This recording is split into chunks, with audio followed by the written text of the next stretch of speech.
So hello नमस्ते सबैजना सन्चै हुनुहुन्छ होला। म पनि सन्चै छु।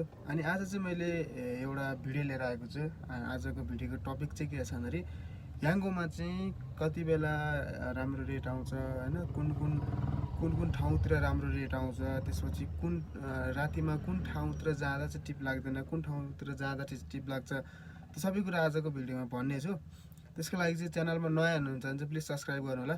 फर्स्ट अफ अल सब्सक्राइब गर्नु होला है। हजुरको एउटा सानो सहयोगले नै मलाई धेरै ठुलो हेल्प हुनेछ होइन। हजुरलाई यो इन्फर्मेसन दिँदै गर्दाखेरि हजुरले एउटा सानो सब्सक्राइब गरिदिनु भयो भने त्यो सब्सक्राइबले पनि मलाई अझ भिडियोहरू बनाउनुको लागि अझ मोटिभेट गर्नेछ।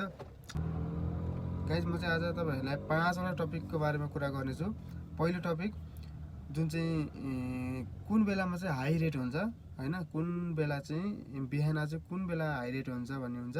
अनि त्यसपछि दोस्रो टपिक बेलुका चाहिँ कुन टाइममा चाहिँ हाई रेट हुन्छ होइन, र कुन बेलामा चाहिँ रेट राम्रो आउँछ एङ्गोबाट। तेस्रो कुरा चाहिँ कुन ठाउँतिर चाहिँ टिप लाग्छ, कुन ठाउँतिर टिप लाग्दैन होइन। त्यसपछि चौथो कुरा चाहिँ एङ्गोमा हामीले कति किलोमिटर अथवा कति मिटरसम्म गएको चाहिँ टिप काउनुहुन्छ होइन, कति समय लागेको हुन्छ नि, कुनै 200-300 मिटरको टिप आयो भने त्यो काउन्ट हुन्छ कि हुँदैन, त्यो चौथो टपिक हो। पाँचौँ टपिक चाहिँ फेक टिपको बारेमा कुरा गर्नेछौँ होइन। याङ्गोमा फेक टिप गर्न लिगल छ कि इलिगल छ कि, लाइक त्यो फेक टिप गरेको थाहा पायो भने बोनस आउँछ कि आउँदैन, त्यसको बारेमा कुरा गर्नेछौँ। फर्स्ट अफ अल कुन बेलामा चाहिँ रेट राम्रो हुन्छ। विशेष गरी चाहिँ रेट राम्रो हुने टाइम भनेको चाहिँ तपाईँको 11 बजेबाट बिहानको 11 बजेबाट 1 बजीसम्म हो र अफिस टाइममा हो।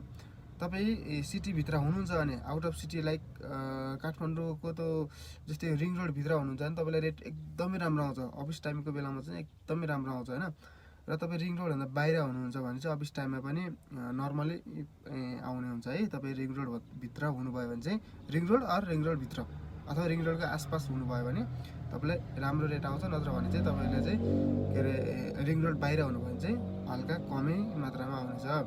दोस्रो कुरा बेलुकामा चाहिँ कुन टाइममा हुन्छ। बेलुकामा चाहिँ विशेष गरी 4 बजेबाट 6 बजीसम्म चाहिँ तपाईँको हाई रेट हुनेछ होइन। र त्यसपछि तपाईँको राइडर कम हुने कारणले गर्दाखेरि राति 11 बजेबाट 1 बजीसम्म पनि तपाईँको राम्रो रेट आउनेछ। त्यति बेला चाहिँ सिटीभित्र मात्र है, सिटीभित्र मात्र राम्रो रेट आउनेछ। र रह्यो कुरा अब थर्ड कुरामा चाहिँ हामीलाई कुन ठाउँतिर राम्रो टिप कुन ठाउँतिर चाहिँ टिप लाग्छ र कति बेलासम्म लाग्दैन भन्ने कुरा गरौँ।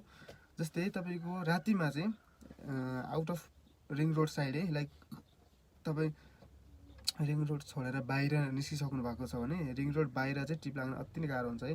जस्तै तपाईँ यता नागार्जुन लाइक यता यो के भन्छ यो चन्द्रगिरी साइडतिर हुनुभयो भने यो साइडतिर टिप लाग्न गाह्रो हुन्छ। त्यसपछि पेप्सीकोला साइडतिर हुनुभयो भने पेप्सीकोला माथि अलिकति माथि काँडाघाटीतिर हुनुभयो भने नै रातिमा टिप लाग्न गाह्रो हुन्छ। त्यसपछि गएर भक्तपुर साइडतिर, विशेष गरी भक्तपुरको सल्लाहघारीतिर हुनुहुन्छ भने त्यहाँबाट टिप लाग्न गाह्रो हुन्छ।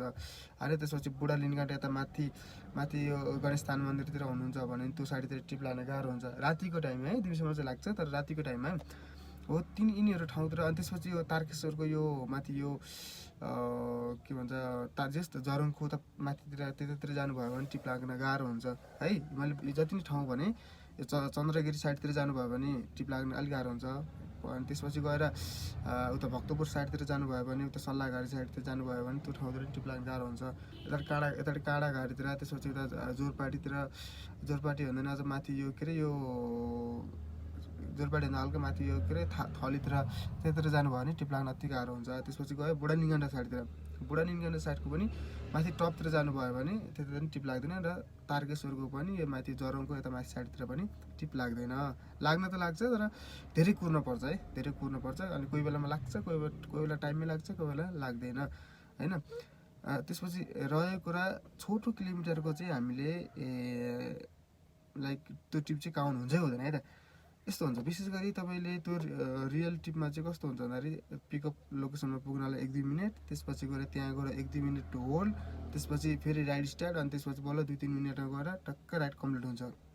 तर फेक टिपमा चाहिँ के हुन्छ भन्दाखेरि तपाईँ सट्ट गयो सट स्ट्राइक गरेर सट्ट गइदिनुहुन्छ। त्यो भएपछि चाहिँ तपाईँको त्यस्तो फेक टिप गर्नुभएको छ भने चाहिँ तपाईँको काउन्ट हुँदैन। तर तपाईँले रियल टिप गर्नुभएको छ होइन, मान्छेहरू नै बोकेर जानुभएको छ अथवा मान्छेको केही डेलिभरी सामानहरू थियो तर त्यो तपाईँले लिएर जानुभएको छ भने चाहिँ त्यसरी चाहिँ 200 मिटरको मात्र टिप आए पनि त्यो काउन्ट हुनेछ। र लास्टको कुरा चाहिँ के रह्यो भन्दाखेरि जस्तै फेक टिप गर्न चाहिँ कतिको ऊ छ भन्ने कुरा है। यदि त्यस्तै यस्तो हुन्छ फेक टिप पनि कस्तो हुन्छ भन्दाखेरि फेक टिप तपाईँले पहिलो कुरो गर्नुभयो भने तपाईँको एकाउन्ट पनि तपाईँको उस्तो परे जान सक्छ, एकाउन्ट पनि हुनसक्छ। किन भन्दाखेरि फेक टिप गरेको थाहा पायो भने पहिलो कुरो बोनस पनि रिजेक्ट हुन्छ। त्यसपछि यो बोनसमा कतिको मतलब कुनै टिममा एक्स्ट्रा बोनसहरू आउँछ नि त, त्यो बोनसहरू पनि उल्टै माइनस भएर डबल तपाईँहरूलाई लाग्छ होइन, फाइन लाग्छ। त्यो भएर फेक टिप गर्नुको साट्टा बरु आफूले आफ्नो क्षमताले लाइक आफूलाई जति समय सक्छु भन्ने लाग्छ त्यति समयसम्म चाहिँ त्यतिवटा टिप आफूले सक्ने जति टिप राखेर त्यसरी गर्नुभयो भने तपाईँलाई धेरै सजिलो हुन्छ। ल यति नै हो गाइज। ल आज चाहिँ मैले यति नै इन्फर्मेसन दिएँ। अझ मोर इन्फर्मेसन चाहिँ अझै मेरो भिडियोहरूमा आउनेछ। त्यसको लागि चाहिँ च्यानलमा नयाँ हुनुहुन्छ भने चाहिँ प्लिज सब्सक्राइब गरिदिनु होला होइन, अनि एउटा लाइक गरिदिनु होला र एउटा मिठो कमेन्ट छोडिदिनु होला। Okay, see you. अझै तपाईँहरूलाई केही कुराहरू नबुझेको छ भने मलाई कमेन्ट गर्नु होला होइन, मलाई कमेन्ट गरेपछि म त्यसको बारेमा पनि भिडियोहरू बनाउने छु है त गाइज।